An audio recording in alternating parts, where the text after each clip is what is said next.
issues are very sclerosis, but also people that have other chronic diseases, and they can really impact our quality of life. People share with me all the time that because of the bladder issues and other symptoms they have, they find they're more of a homebody. They spend a lot more time at home.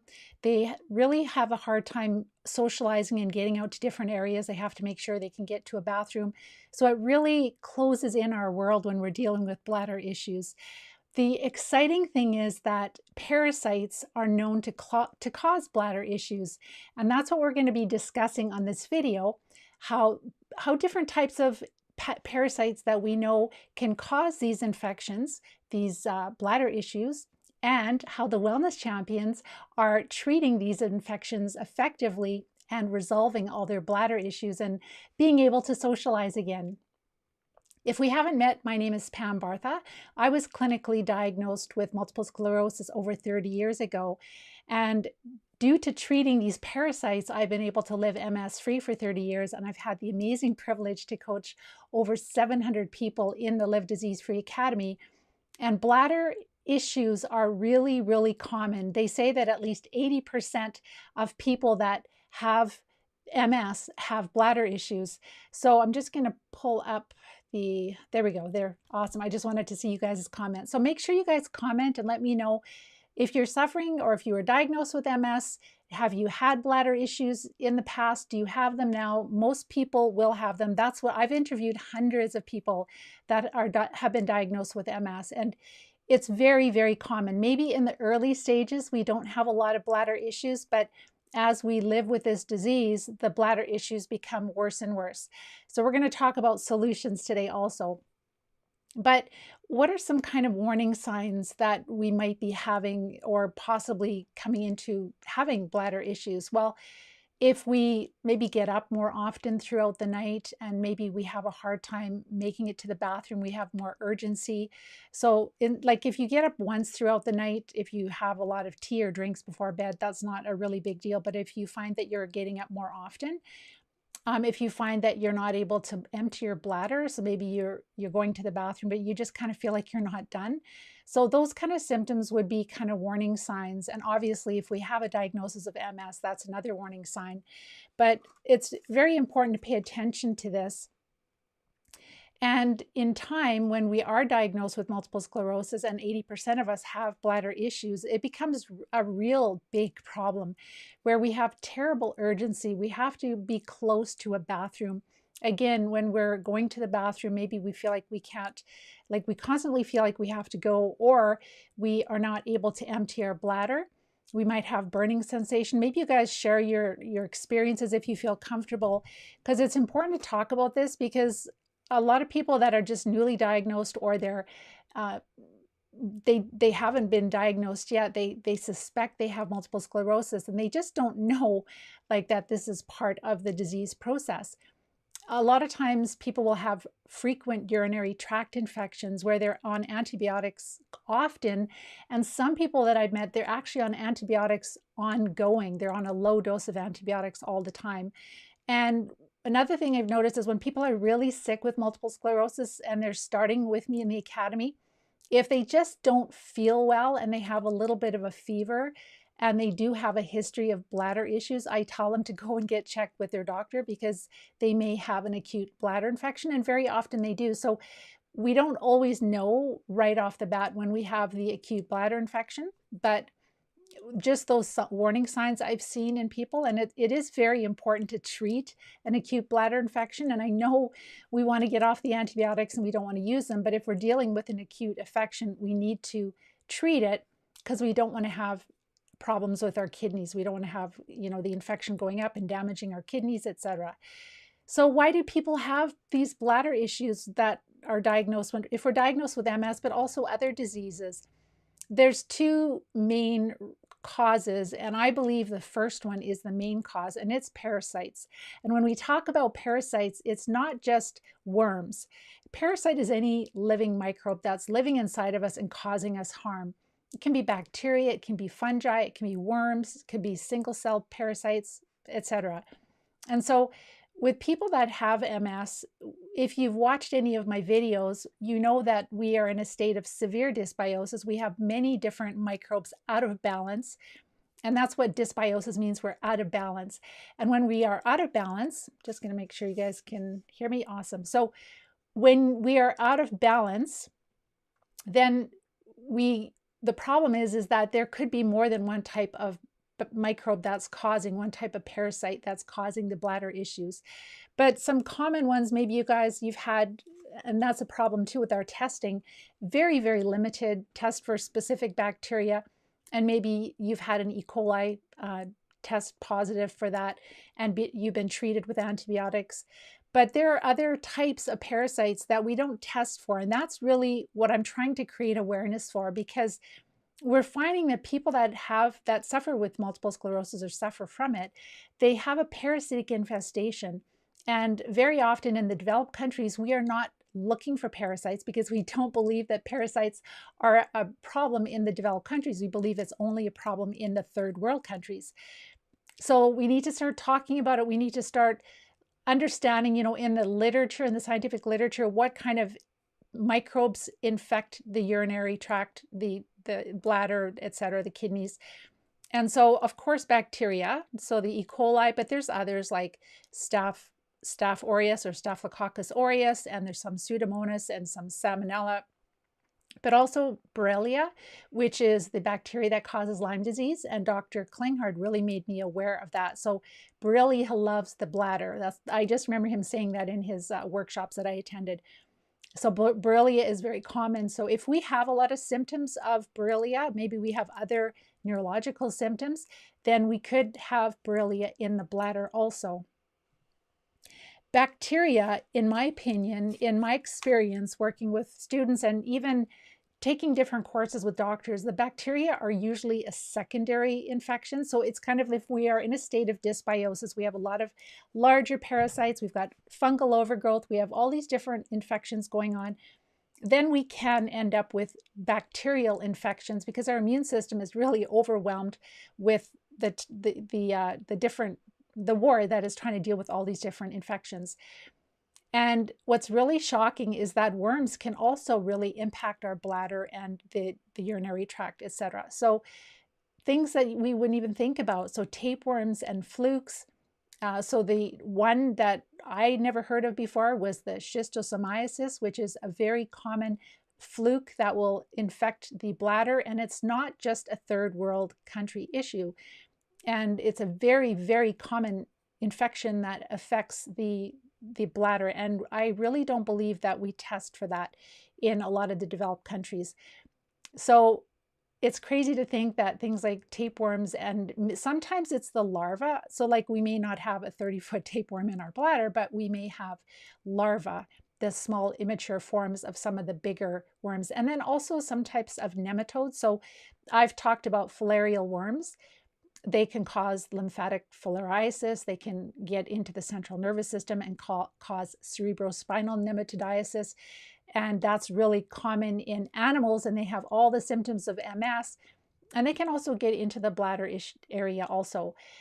And then there's fungal infections. So I just only looked up one, Candida, because a lot of us are familiar with Candida. And Candida can definitely infect the bladder walls, and they can cause all kinds of bladder issues. So the problem is that it's not just one type of infection. And when we go in and we're tested, we may have a bacterial infection, but we may also have other infections that we're not treating. And that's why we end up with these chronic issues where we're knocking back the bacteria, and then a few months later, it's flaring up again, then we knock it back again.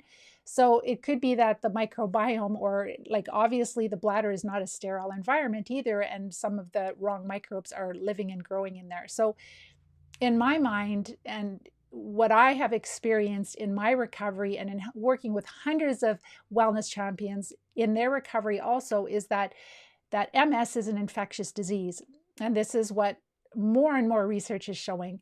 And that the bladder issues are probably more so caused directly by infections that move into the bladder area, but it could be also impacted by the lesions. So when we are diagnosed with multiple sclerosis, there are lesions in our central nervous system. I believe they're pockets of infection, they're pockets of inflammation, which is pockets of infection. So when you think about chronic disease, think about anything that's like cystitis, this itis at the end, that is inflammation. Inflammation is always infection when you're dealing with chronic disease. So with the bladder issues, they can also be caused if certain lesions in our central nervous system are impacting nerves that would affect the communication between the bladder, the urinary tract system, and also our brain. So that is another thing. So like we've got several things to deal with here, and that's the confusing part, is for people like, well, what kind of infections do I have and why can I get over these bladder issues? Well, I'm going to tell you now what really, really works. So before we do, just to kind of talk about just two things here. So with treatment, usually if we do standard of care, there's certain medications that we will be prescribed that will help to maybe relax that muscle, or just to make it so that we don't have as much urgency. But there's a lot of limitations with these medications. And I should also say too that some of the MS drugs that we take, or some of the other drugs, they can definitely impact our bladder function also. So I know one of the medications that they prescribe to help with walking with people that have MS, I don't want to say the name of it, but that can, if you look at the adverse effects of some of the meds you're on, that can also maybe be impacting your bladder issues also, and really having negative impacts on your bladder. So it's important to look at the medications that you're taking to make sure they're not aggravating bladder issues. And then with the standard of care, like, yes, we can use certain medications, we can use Botox injections, but they are not treating the root cause. They are not going to give us the highest quality of life and quality of health. So in our view, in the Live Disease-Free approach, what we do is we help people to treat the root cause, which is infection. So before we do that, we follow the eating plan, the Live Disease-Free eating plan. Now, this is the most powerful of all the supplements, anything, is going low carb. If you have bladder issues and you go low enough carb, you will notice huge improvements in your bladder function in as little as 1 to 2 weeks. I've heard this over and over and over from the wellness champions. So this doesn't cost anything. This really doesn't, you don't have to see a doctor. You don't have to spend a lot on medication. You just have to get your total grams of carbs low enough. And we find that between 35 to 40 total grams of carbs per day, which includes fiber, sugar, and carbohydrates, that really makes a difference. And I learned this a long time ago. Of course, I knew, in the first years of my diagnosis, I knew about candida and about eating, getting rid of all the gluten products and kind of limiting the carbs a little bit, but we were still eating a lot of carbs. Luckily, I caught the MS early enough. I had severe optic neuritis and tingling and weakness, but I never had bladder issues. I caught it early enough. And so when I was researching for my students, like finding on forums where people are discussing, they don't have MS, but they have a lot of bladder issues. And they found that by going low carb, it worked way better than all the antibiotics that they ever used. So, the thing is that this way of eating, it's a change for a lot of people, right? But when you start following it, maybe within a week to 2 weeks, you start to go, oh my gosh, I love eating this way. It tastes so fresh. It tastes so good. It leaves me feeling energized. And again, literally within a week or two, you'll find that your frequency, especially in the middle of the night, for people that are getting up 4 to 5 to 6 times a night, they're getting up once a night, once or twice, if that even. So that is really exciting, because when they're not getting up as often throughout the night, then they are healing, right? If we don't sleep, we won't heal. So it's very important that we are sleeping. And so getting that under control. So just to give you a couple of tidbits, I did do a couple of videos. We have a playlist on Live Disease-Free YouTube channel. It's the eating plan, the Live Disease-Free eating plan. You can watch those, what I eat, what the wellness champions eat. And you can use a chronometer, which is a free app on your phone. And you can just, once you kind of think you're doing the right thing, just track your total grams of carbs just for a day, like on a weekend when you're not as busy. And you will see that you're in the target zone or not. And if you are in the target zone, then just watch, because you will start to notice really significant improvements in your bladder function, like really quickly. Why is this? Because these microbes, bacteria, fungus, and parasites, they all thrive on carbohydrates and sugars. So as you decrease the food to those infections, they become less active. And we notice that the inflammation starts to go down, and we start to feel a lot better, because if the inflammation goes down, that's the war, right? Our immune system fighting the infections. Then the symptoms start to go down and we start to feel a lot better. So we'll notice that our bladder is better, but we'll also notice a lot of other symptoms improve too. But today we're really discussing the bladder. So that is the first step. If we continue to feed these infections, it's very difficult to treat them. So that's the first step. Put them on a fast, make their life miserable, make them less active, and you will start to feel so much better. It's life-changing. And the key is, if you don't notice any difference, your carbs are still too high. You have to not measure net, but total grams of carbs. You have to include fiber, sugar, carbohydrates, starches, every part of carbohydrate, include it all in a daily total, and get it towards 35 to 40. Some people find that less than, like around 30 is even better for them, but that's up to you. And we eat lots of low-carb vegetables, 9 to 13 servings a day. How do we eat that many vegetables to keep the carbs out low? We have a lot of leafy greens, but there are other vegetables we can eat too, but just not cups and cups of them. So we're adding a lot of leafy greens throughout the day. And then we are having other low-carb vegetables. And we do have a cheat sheet, which is in the Live Disease-Free community. You can join that community. It's a group. And I think there's like downloads or files, and you can just print that off. And that kind of gives you something you can put in your kitchen. But you can also listen to our videos, or my videos that are, again, in Live Disease Free and the playlist of the eating plan, and that'll really help you get started. There are some other supplements that can be really helpful too. So we found UTI drops, that is juniper extract.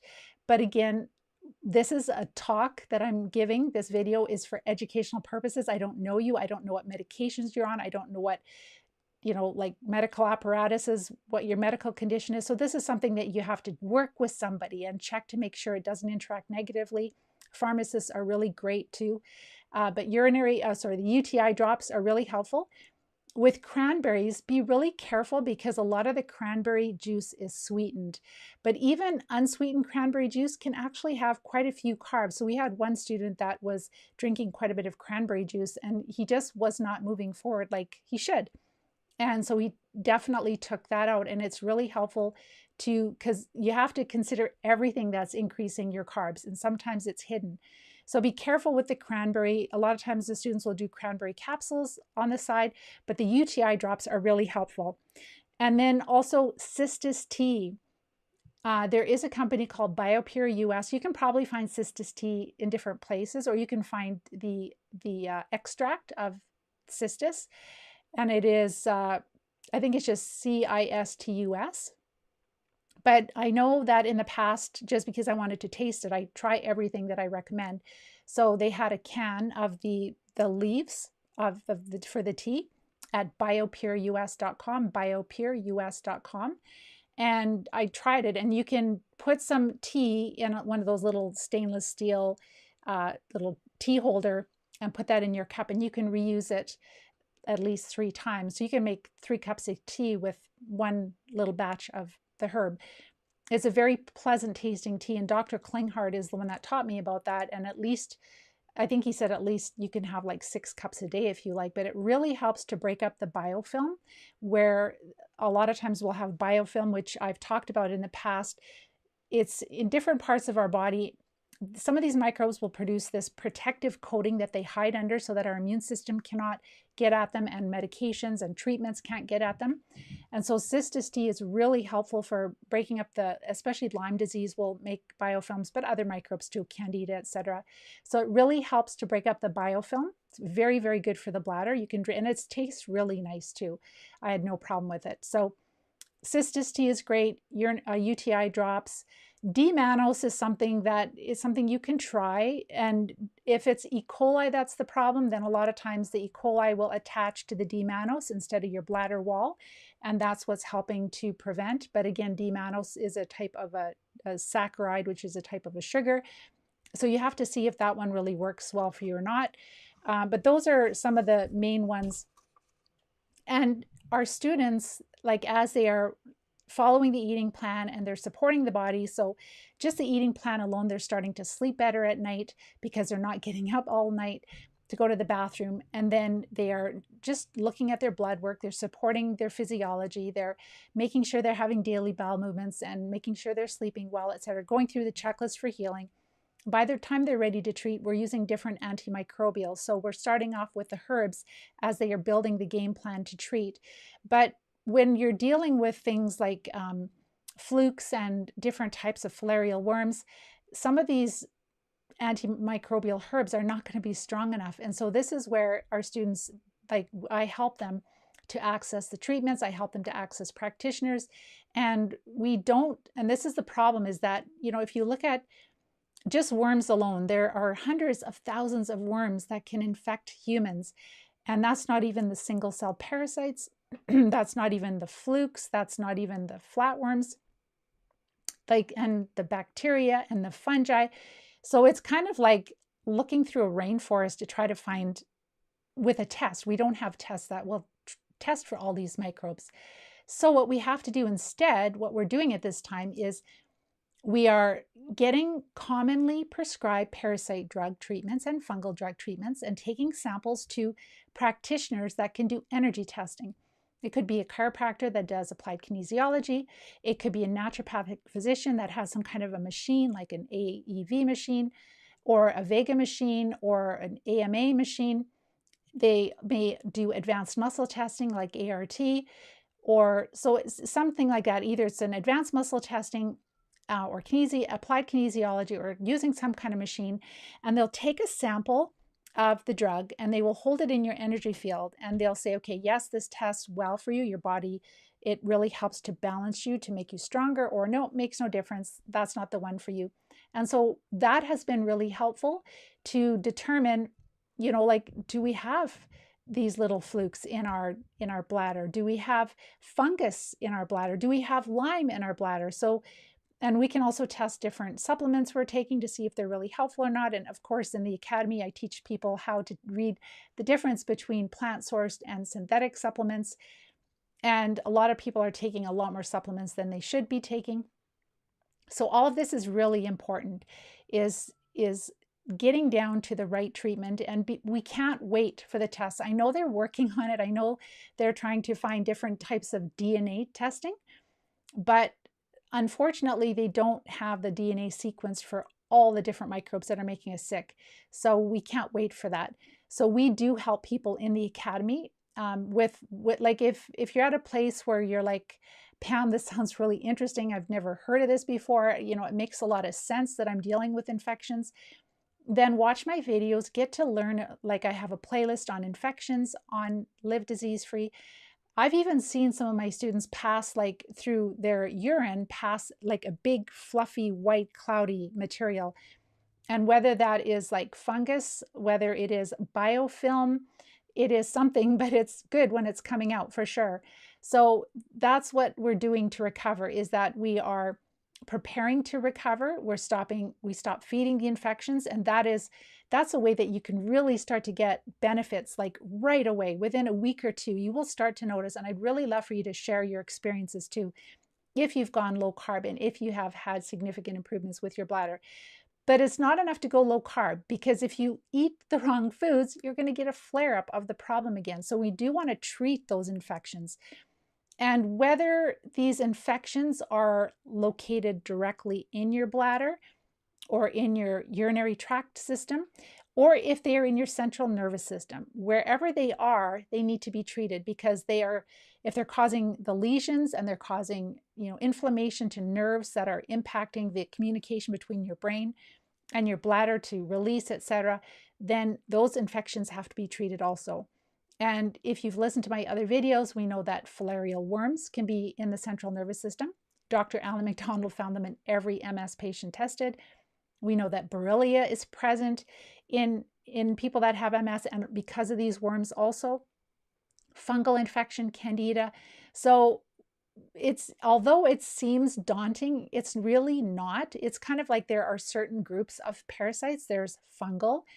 And as we're treating, like, we get ready to treat, and then as the students are treating, they are doing 14 days of treating parasites, Then they are doing 10 days of treating fungus, and then they're taking a break. And on their break week, they often will do herbs. They might do, if they have a lot of symptoms of Lyme disease, they might be targeting that. And then they go back and they do another cycle. And all of that combined is to the point where people have no more bladder issues. The wellness champions, they are recovering from bladder issues. They can go out, they can socialize, they can go to, well, restaurants, depending where you live, they're shut down. They can visit, they can be out, right? They can go out for walks, they can go out shopping, etc., and not have to worry about a bathroom. And our world opens up when we don't have these bladder infections and bladder issues. And we have more energy and our mobility improves. So it's not just the bladder issues. We have a lot of other benefits from treating these infections. We're just talking about the bladder issues today. So I'm just going to go to your questions, but share your experiences with me if you don't mind. Like, have you had bladder issues? Were they one of the first symptoms, or did you have them later on as you've had disease for a while? And maybe you're somebody who doesn't have MS, because I know one person that was commenting on the announcement for this, I think she has arthritis, and she was saying that, wow, parasites, can they cause bladder issues? I don't have MS, but I have arthritis. And just, there are people that have MS and arthritis. So and that's just that they have different types of infections. And with MS, they usually have multiple diseases in time. Hi, Alexander. Hi, Susan. Yes. Bridget. Hi. Yes. Yes. Greetings, Maurice. Hi, Anthony. Hi, Marcia. You're 59 and you live in Brazil, having issues holding drinks, etc. Coconut water, be careful. It's really full of sugar. So I would not drink coconut water. I know that it sounds healthy, but if you've got different types of bacteria, fungus, or parasites, they love the sugar in the coconut water. So not a good thing. Have plain water. If you're out with friends, have sparkling water. There are some really nice sparkling waters that do not have sugar in them. So there's bubbly. I just wanted to mention too that the filarial worms that are in the central nervous system of patients or people that have been diagnosed with MS, they can definitely get into the bladder also, but they also cause a lot of edema. They cause a lot of swelling in the body too. So they can cause all kinds of problems. So again, what you can drink is plain good old water. And then if you're out with friends, there's some really great LaCroix, bubbly, different types of waters that have a natural flavor, and they're bubbly, but they have no sweetener. And also teas. There are really lovely teas. There's so many different herbal teas that are great. And it just takes a little bit for your taste buds to change and your habits to change. And then when you get to this place, you're going to appreciate it so much more, because you'll feel good having a cup of peppermint tea, or there's some really great rooibos teas, vanilla, sleepy time, that have like spearmint and a little bit of vanilla, really delicious teas. But just be careful that the teas are not sweet. If you have bladder issues, anything that tastes sweet on your tongue, don't put it in your mouth, because chances are it's going to feed the infections that are causing your bladder issues. Hi, Julie. You don't have insurance here, Marcia. I'm really sorry. I don't know. Let's see. Brazil. Okay. It's really neat online. There's people from all over the world. Hello, Wolflow. Always drinking water. That's another really important thing, is that when we have bladder issues, what do?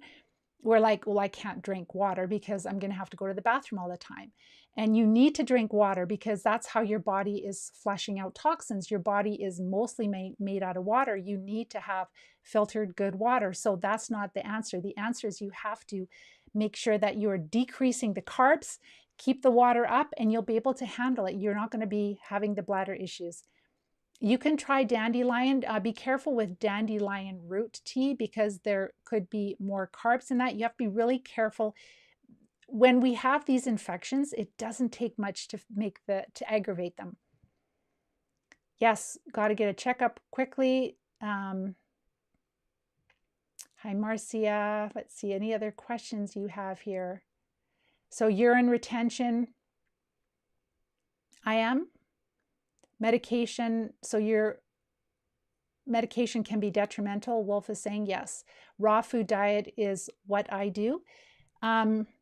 It depends. Like if you are, like, it's fine to have raw foods, But just be aware that if you're having a lot of fruit and you're having a lot of high carb vegetables, that will feed the infections. They don't care where the sugar comes from. And so it's very important that if you want to eat raw, that's fine. But because when we decrease like the legumes and the lentils and all of the dried beans, etc., when we decrease all of those, and you have to have some animal protein or else you're going to lose weight, you're not going to be able to keep your muscle mass up. And the fiber in the legumes and dried beans, we find that they really feed the infections also.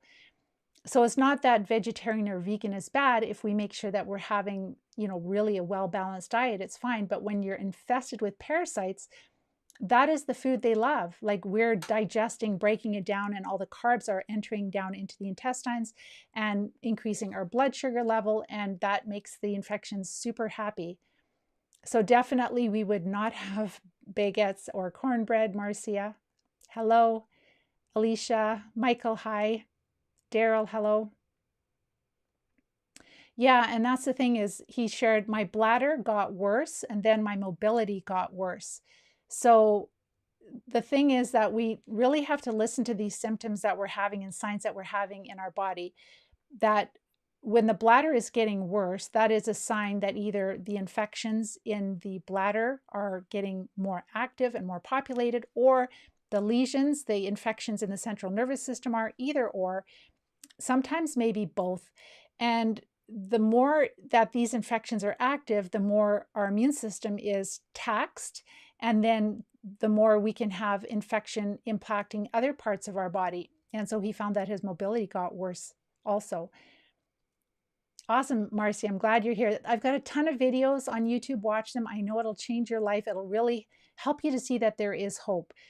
If you have MS or any other chronic disease, if we take a different path and we start to treat the root cause, and that's all what we do is treating the root cause, which are infections in chronic disease. But we use a holistic approach. That's the important thing.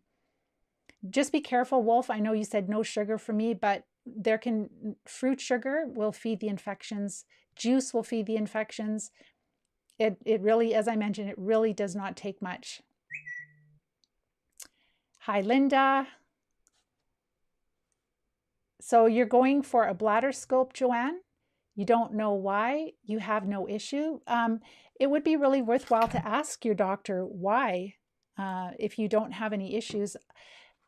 That's up to you and your doctor, but we really need to play an active role in our healthcare, and we really should not be doing any kind of procedures unless we know why and there's a really good reason for it, because there can be, they can introduce other infections in, and so very important to ask that question. And if you get to make the decision, it's your body. So it's like, okay, you ask the question, does it make sense? Do you feel that it's justified? And if it is, then yes. That's all about our healthcare. It's always benefit versus risk. So we always say, okay, is the benefit a lot more than the risk? Yes, okay, then I'll do it. But is the adverse effects higher than any benefit? Then no, I'm not going to do it. So it's very important to play that active role in your healthcare and ask questions and be involved in the decision making. How do you make yourself feel better? So Linda, I shared number 1 is stop feeding the infections by going low carb, following the Live Disease-Free Eating plan.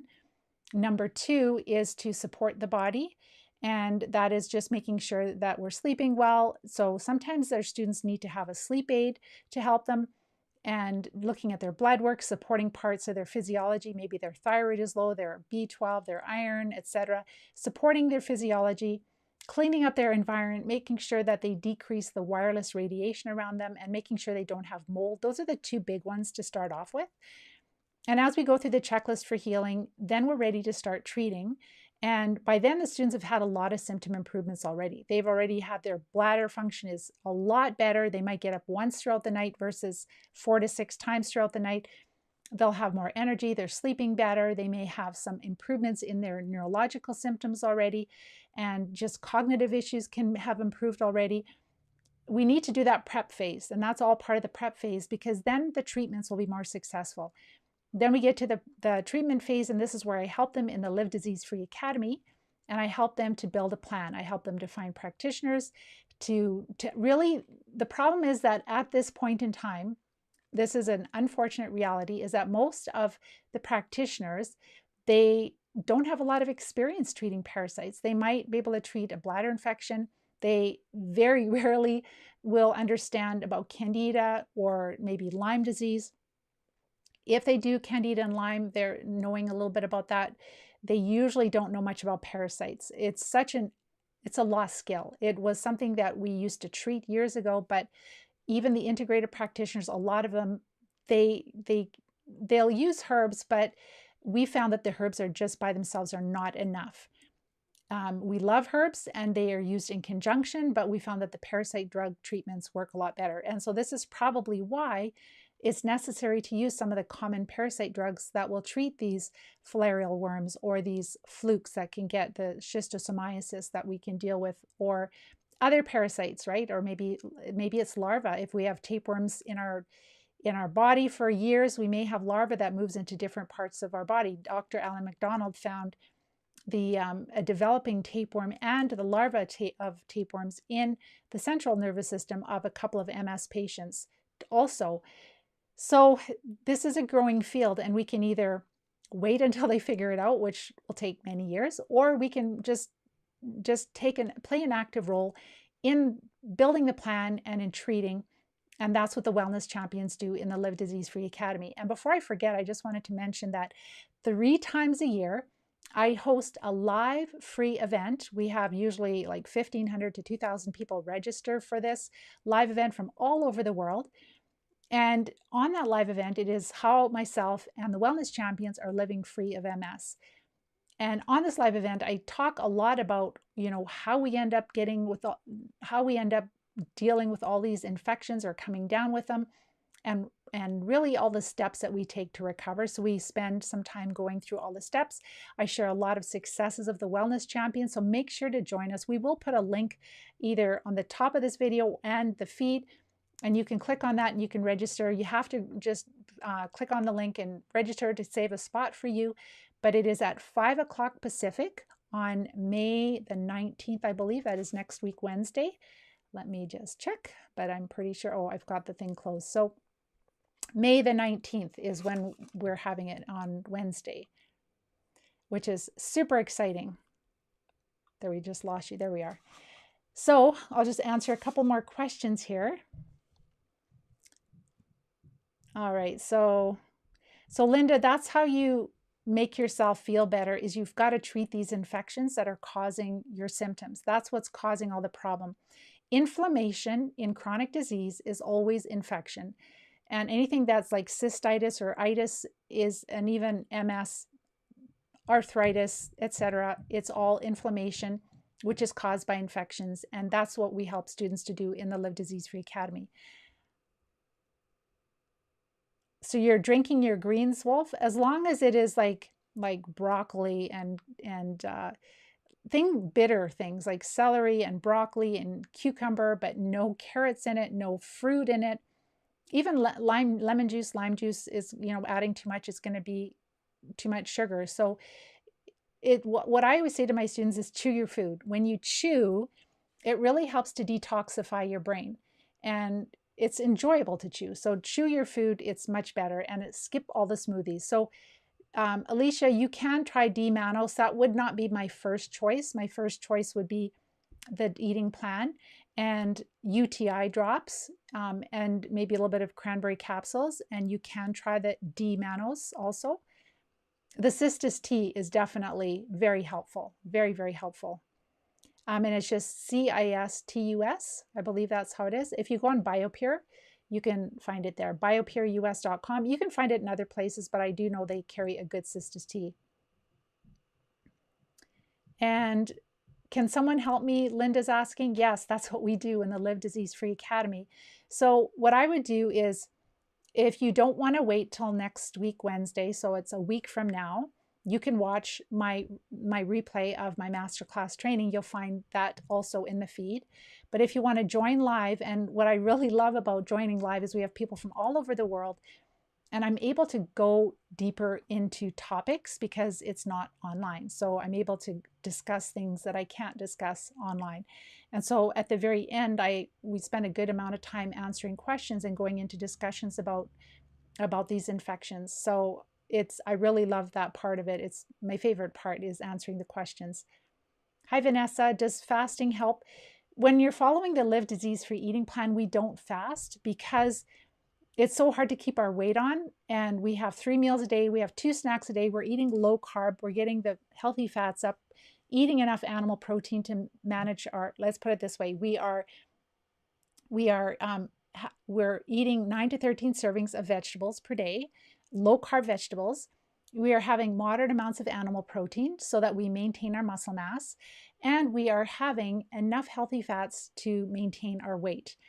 And that's what we're having. So the key is, if you're fasting, you have to fit all your calories in a small amount of time, and it's pretty impossible because when you're eating like 9 to 13 servings of vegetables, like you'd be eating for a long time, and it just doesn't work. So once you're better, once you've healed and you want to do intermittent fasting, that's fine. Like intermittent fasting is absolutely fine, but I would do it when you have healed. What about spastic bladder? This is all what we're talking about, Kevin, is that the spastic bladder is caused by, it's called inflammation, and inflammation is caused by infection. And so we talked about how different types of parasites will cause this. So bacteria, different types of bacteria can cause this spastic bladder, but also fungal infections and different types of parasites like worms. So it could be flatworms, like flukes, which are schistosomiasis, which would be schistosomes, or the disease is schistosomiasis. It can also be, which is shocking, tapeworms, roundworms, etc. So this is something that is a growing field. It's just we've ignored it because we have, for some reason, felt that in developed countries we don't get parasites. We're not around parasites, but we are. And so, as I mentioned, Kevin, the way that we don't have good tests to really figure out which exact infections we're dealing with, but we do energy testing. So we will take a lot of the different parasite treatments and find out which of the treatments test well for us, instead of trying to find out which of the parasites we have. That's going to take a long time, unfortunately. So that's what we do in the Academy. If you want to learn more about that, just watch my masterclass training. Otherwise, if you just want to learn more about the process, about what I teach, about these infections and the eating plan and how to support your body, then all you have to do is go to the YouTube Live Disease Free. Make sure to subscribe if you find this information helpful, and if you would like to join other trainings. And if you hit the bell, then you'll be notified when I go live. All right, last couple of questions. So your bladder issues have subsided a lot since starting the eating plan. Thank you so much for sharing, Kevin. That's really awesome. I really appreciate the Wellness Champions sharing, because they are the ones that I see this all the time, every week. New students. Alicia, lemon water, just be careful. Like, lemon is really healthy, but you can actually look to see how much sugar is in lemon water, and it really depends how much you're having. Like, we would more just use the lemon a little bit on our salad. Again, this is just in the early stages where you're trying to make those infections less active. So you really have to consider, like, because getting the total grams of carbs down to 35 to 40 is challenging. So you have to kind of get used to it. And it's, again, a lot of leafy greens, moderate animal protein, lots of healthy fats to keep the calories up. But little things like, we wouldn't have almond milk or any kind of milks, because again, they're going to give you a little bit of carbs, and it's going to push you over the edge, and you will notice it. You will notice that, like, I'm not feeling any difference with my bladder. It doesn't take much to feed them. So again, lemon water, I would just have plain water. I would have water that doesn't contain any carbs or sugar, and I would save the carbs for nutritious vegetables. Nancy, bladder incontinence started when mobility issues started. Yes, that was the same for another person that just shared above. And Alicia, what can I do for edema? You got to treat the infections that are causing it, right? That's the issue, is that the edema is caused by infections. Just one infection that can cause edema, and there's probably, I'm sure there's more, but the filarial worms can. and just depends where they are, like if they get into the lymphatic system, in the central nervous system, wherever they're located, like probably more in the lymphatic system. If they're getting in there, they can cause the edema for sure. And those would be just very small. They're called filarial worms. They're very small roundworms. They're very, very small. And you're using a catheter 24/7. I'm really sorry. I don't know. Like what I always say with my students is your body is a miracle. It's genetically programmed. It knows how to operate. Support it 100% and see how much recovery you can have. And people always have a lot more recovery than they thought possible. So if you, I don't know how many years you've been using a catheter 24/7, but I believe that, just give your body the chance. You'll have so many other benefits that you may also not have to use a catheter. The reason I say that is because some of our students have had MS for a long time, progressive MS. They haven't walked for years.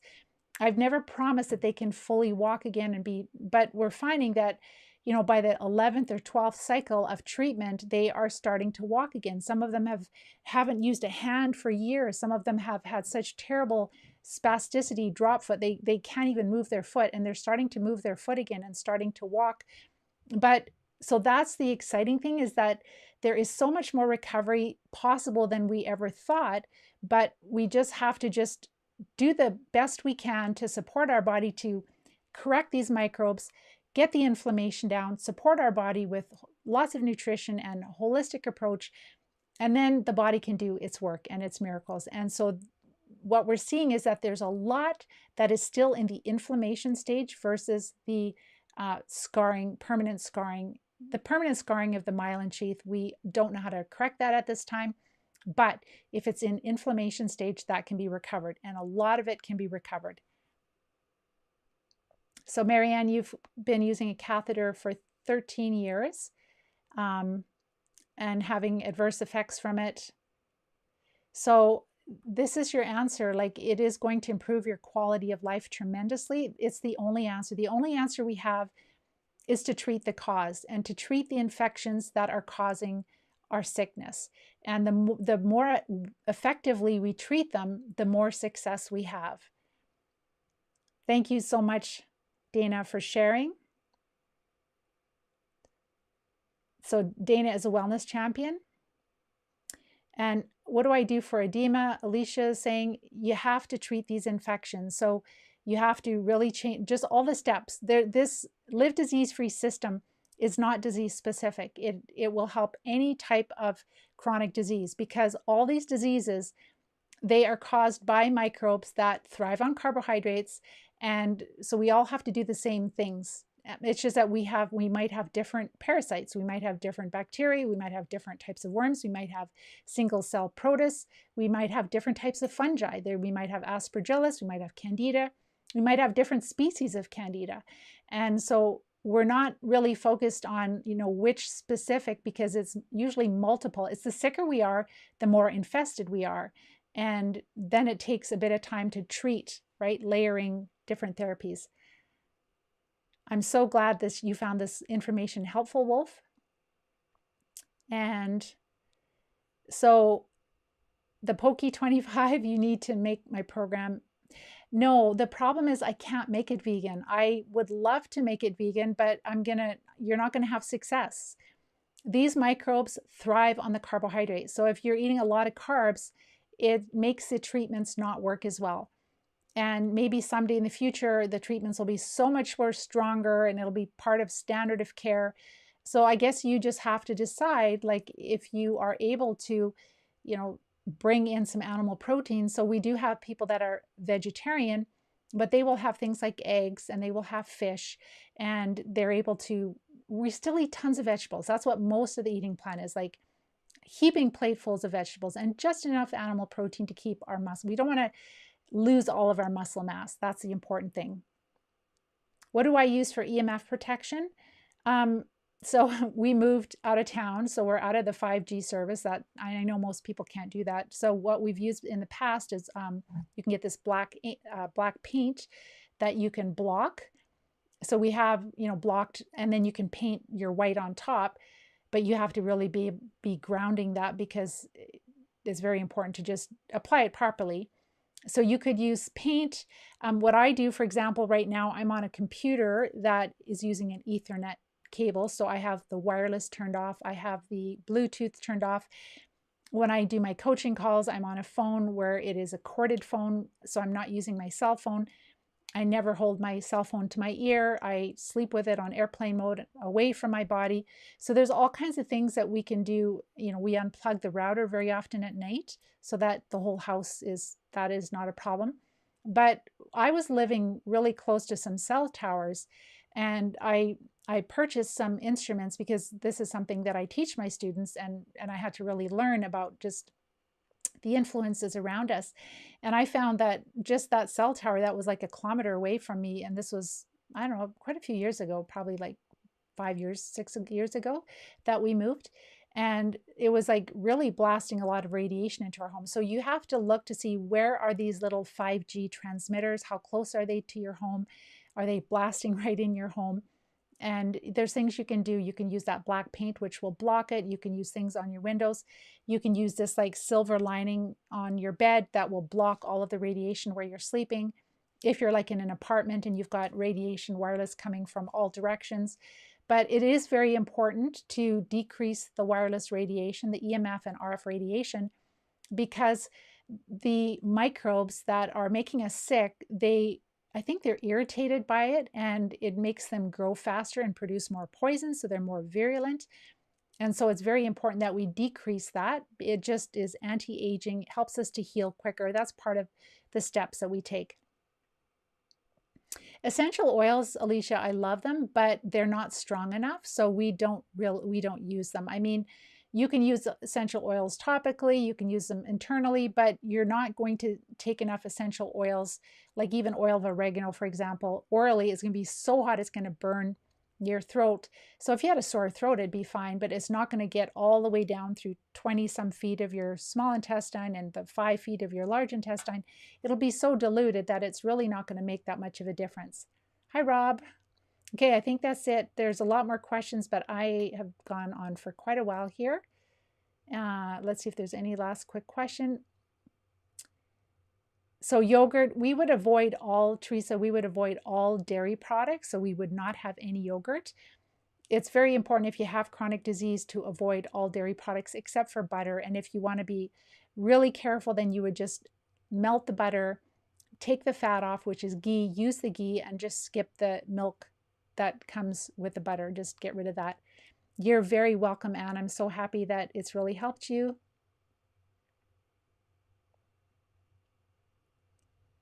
All right, and good. So let's see, any other last questions here? You're taking Gilenia for about 12 years, and now how do I know if it's working?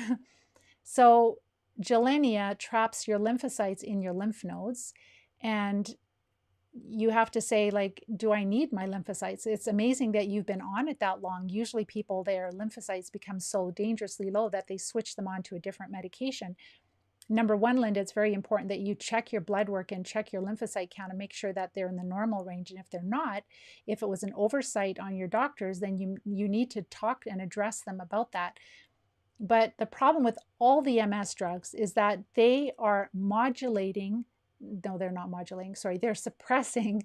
More accurately, they call it modulating, but they're suppressing your immune system. They are like, so your lymphocytes, that is one division of your immune cells that your body uses to protect you, like your body makes them to protect you from infections. And when we decrease our soldiers, we are more susceptible to other infections. So the whole premise of the MS drugs is to really prevent our soldiers from going into the central nervous system, or prevent like the lymphocyte soldiers from even leaving their camp. And when we do that, then we are more susceptible to other infections and other diseases also. So with the wellness champions, I never tell them to come off their meds. They do that when they're ready, working with their doctor. But the thing is, it's really important to research it. PDR.net is a great place where you can start to read, and you can just go online and look up Gilenia, go to the manufacturer's website, etc., and just learn What is the mode of action? How is it working in the body? What are the adverse effects? And if you are infested with parasites, this Gilenya is just suppressing your immune system from fighting those parasites, and that is not a good recipe for health. So we want to treat the infections. We want to make sure we have lymphocytes to protect us from other infections. We want to support our immune system, not suppress it. So the thing is that if it was working, you would get better and better and better. And I'm assuming you haven't. Sometimes we're taking these meds and we might not have a lot of, bad flare-ups for a while, but it never fails. People say, well, I had, 5 years, I had 10 years good. And then all of a sudden I started to get, like terrible, terrible flares. And it really has to do with things in our life. So, like what's the stress level like? What are we eating? How well are we sleeping? What's in our environment? Those are all the factors that will bring us to disability quicker. We have these infections, and then all of our environmental things are impacting like how active these infections are. And if we're on immunosuppressive drugs, then, are we ending up with other infections, etc. That's really what makes us become more disabled more quickly. So if we have a really clean lifestyle, no stress, low carbs, and our environment is, no radiation, no mold, no stress. Yeah, no stress in today. That's pretty hard. But if you're in that position, then you'll find that you will become disabled more slowly. But then too, once we get the bladder issues, which we talked about today, we are ending up with bladder infections, and we have to go on antibiotics, and that will make those other infections stronger also. So the best thing to do is to treat the infections. All right, I'm going to let you guys go. So again, if you are new, just watch some of my videos, go to Live Disease Free and learn about the infections, learn about the eating plans, start to decrease your carbs, share with me your successes. And if you're at that place where, Pam, I have been following you, I believe in these, and I'm ready to treat these infections, and I need support, then I can help you in the Live Disease Free Academy. Watch my masterclass training. Join us Wednesday live. That is like 3 times a year. So it's really a special event where I'm there live with you, and we have time to discuss things in a lot more detail about the infections and what we're doing to treat, and even just the process of treating. So I have a lot more liberty to speak there. So until we meet again, take care and bye-bye for now. So that's next Wednesday at 5 o'clock, the 19th of May, and that you'll find a link in this with this video, above it, below it, etc. So until we meet again, take care and bye-bye for now.